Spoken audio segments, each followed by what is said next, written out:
الف لام میم۔ اللہ وہ زندہ جاوید ہستی جو نظام کائنات کو سنبھالے ہوئے ہے، حقیقت میں اس کے سوا کوئی خدا نہیں ہے۔ اس نے تم پر یہ کتاب نازل کی جو حق لے کر آئی ہے اور ان کتابوں کی تصدیق کر رہی ہے جو پہلے سے آئی ہوئی تھیں۔ اس سے پہلے وہ انسانوں کی ہدایت کے لیے تورات اور انجیل نازل کر چکا ہے۔ عام طور پر لوگ تورات سے مراد بائبل کے پرانے عہد نامے کی ابتدائی 5 کتابیں اور انجیل سے مراد نئے عہد نامے کی 4 مشہور انجیلیں لے لیتے ہیں۔ اس وجہ سے یہ الجھن پیش آتی ہے کہ کیا فی الواقع یہ کتابیں کلام الہی ہیں اور کیا واقعی قرآن ان سب باتوں کی تصدیق کرتا ہے جو ان میں درج ہیں؟ لیکن اصل حقیقت یہ ہے کہ تورات بائبل کی پہلی 5 کتابوں کا نام نہیں ہے، بلکہ وہ ان کے اندر مندرج ہے، اور انجیل نئے عہد نامے کی اناجیل 4 کا نام نہیں ہے، بلکہ وہ ان کے اندر پائی جاتی ہے۔ دراصل تورات سے مراد وہ احکام ہیں جو حضرت موسیٰ علیہ السلام کی بعثت سے لے کر ان کی وفات تک تقریباً 40 سال کے دوران میں ان پر نازل ہوئے۔ ان میں سے 10 احکام تو وہ تھے جو اللہ تعالیٰ نے پتھر کی لوحوں پر کندہ کر کے انہیں دیے تھے۔ باقی ماندہ احکام کو حضرت موسیٰ علیہ السلام نے لکھوا کر اس کی 12 نقلیں بنی اسرائیل کے 12 قبیلوں کو دے دی تھی، اور ایک نقل بنی لادی کے حوالے کی تھی تاکہ وہ اس کی حفاظت کریں۔ اسی کتاب کا نام تورات تھا۔ یہ ایک مستقل کتاب کی حیثیت سے بیت المقدس کی پہلی تباہی کے وقت تک محفوظ تھی۔ اس کی ایک کاپی جو بنی لادی کے حوالے کی گئی تھی، پتھر کی لوحوں سمیت عہد کے صندوق میں رکھ دی گئی تھی، اور بنی اسرائیل اس کو توریت ہی کے نام سے جانتے تھے۔ لیکن اس سے ان کی غفلت اس حد کو پہنچ چکی تھی کہ یہودیہ کے بادشاہ یوسیہ کے عہد میں جب ہیکل سلیمانی کی مرمت ہوئی تو اتفاق سے سردار کاہن یعنی ہیکل کے سجادہ نشین اور قوم کے سب سے بڑے مذہبی پیشوا خلقیہ کو ایک جگہ توریت رکھی ہوئی مل گئی، اور اس نے ایک عجوبے کی طرح اسے شاہی منشی کو دیا، اور شاہی منشی نے اسے لے جا کر بادشاہ کے سامنے اس طرح پیش کیا جیسے ایک عجیب انکشاف ہوا ہے۔ ملاحظہ ہو سلاطین باب 22 آیت 8 تا 13۔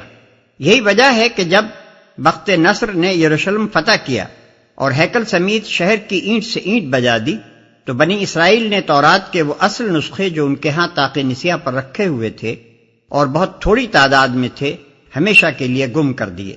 پھر جب عذرا کاہن یعنی عزیر کے زمانے میں بنی اسرائیل کے بچے کھچے لوگ بابل کی اسیری سے واپس یروشلم آئے اور دوبارہ بیت المقدس تعمیر ہوا تو عذرا نے اپنی قوم کے چند دوسرے بزرگوں کی مدد سے بنی اسرائیل کی پوری تاریخ مرتب کی جو اب بائبل کی پہلی 17 کتابوں پر مشتمل ہے۔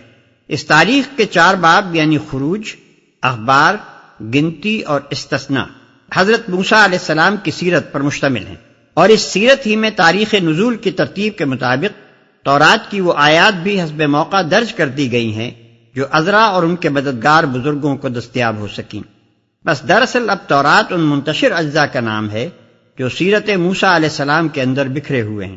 ہم انہیں صرف اس علامت سے پہچان سکتے ہیں کہ اس تاریخی بیان کے دوران میں جہاں کہیں سیرت موسوی کا مصنف کہتا ہے کہ خدا نے موسیٰ سے یہ فرمایا، یا موسیٰ نے کہا کہ خداوند تمہارا خدا یہ کہتا ہے، وہاں سے تورات کا ایک جز شروع ہوتا ہے، اور جہاں پھر سیرت کی تقریر شروع ہو جاتی ہے وہاں وہ جز ختم ہو جاتا ہے۔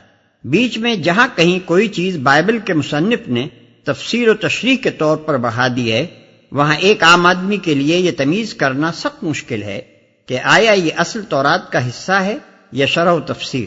تاہم جو لوگ کتب آسمانی میں بصیرت رکھتے ہیں وہ ایک حد تک صحت کے ساتھ یہ معلوم کر سکتے ہیں کہ ان اجزاء میں کہاں کہاں تفسیری و تشریحی اضافے ملحق کر دیے گئے ہیں۔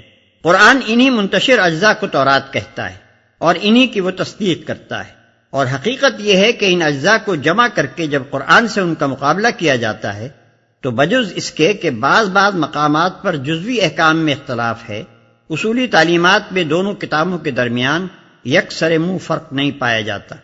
آج بھی ایک ناظر صریح طور پر محسوس کر سکتا ہے کہ یہ دونوں چشمے ایک ہی منبع سے نکلے ہوئے ہیں۔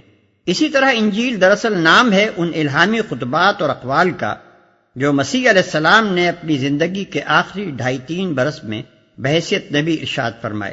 وہ کلمات طیبات آپ کی زندگی میں لکھے اور مرتب کیے گئے تھے یا نہیں، اس کے متعلق اب ہمارے پاس کوئی ذریعہ معلومات نہیں ہے۔ ممکن ہے بعض لوگوں نے انہیں نوٹ کر لیا ہو، اور ممکن ہے کہ سننے والے معتقدین نے ان کو زبانی یاد کر رکھا ہو۔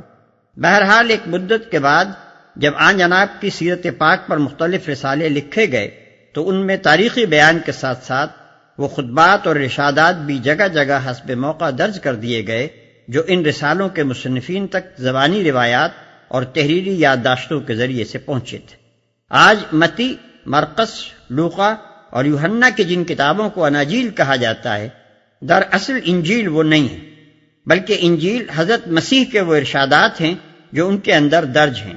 ہمارے پاس ان کو پہچاننے اور مصنفین سیرت کے اپنے کلام سے ان کو ممیز کرنے کا اس کے سوا کوئی ذریعہ نہیں ہے کہ جہاں سیرت کا مصنف کہتا ہے کہ مسیح نے یہ فرمایا یا لوگوں کو یہ تعلیم دی، صرف وہی مقامات اصل انجیل کے اجزاء ہیں۔ قرآن انہی اجزاء کے مجموعے کو انجیل کہتا ہے اور انہی کی وہ تصدیق کرتا ہے۔ آج کوئی شخص ان بکھرے ہوئے اجزاء کو مرتب کر کے قرآن سے ان کا مقابلہ کر کے دیکھے تو وہ دونوں میں بہت ہی کم فرق پائے گا، اور جو تھوڑا بہت فرق محسوس ہوگا وہ بھی غیر متعصبانہ غور و تأمل کے بعد بآسانی حل کیا جا سکے گا۔ اور اس نے وہ کسوٹی اتاری ہے جو حق اور باطل کا فرق دکھانے والی ہے۔ اب جو لوگ اللہ کے فرامین کو قبول کرنے سے انکار کریں ان کو یقیناً سخت سزا ملے گی۔ اللہ بے پناہ طاقت کا مالک ہے اور برائی کا بدلہ دینے والا ہے۔ زمین اور آسمان کی کوئی چیز اللہ سے پوشیدہ نہیں،